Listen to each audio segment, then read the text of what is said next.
বন্ধুরা, বলো তো এটা কি? আমি জানি তোমরা এটা বলতে পারবে এটা কি।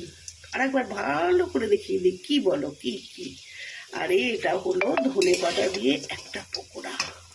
দারুণ সুন্দর লাগে। ধরো চটজলদি কেউ এসে গেল তোমার বাড়িতে, তাই না? তো কি বানাবে? সন্ধ্যের সময় একটু চায়ের সঙ্গে বা একটু কফির সঙ্গে বানিয়ে দাও মুচমুচে পকোড়া। আচ্ছা ঠিক আছে, সন্ধেবেলায় বাদ দাও। যদি তোমার মনে হয় যে আমি ভাতের সঙ্গে দেব, বানিয়ে ফেলো।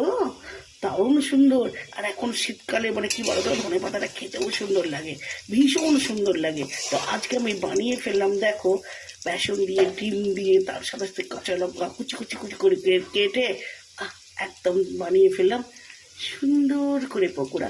বিশেষ কিছু লাগে না এখানে, একটু ডিমটা দিও, তাহলে কি হবে বলে টেস্টটা হবে। ধনে পাতার নিজেরই একটা সুন্দরতা।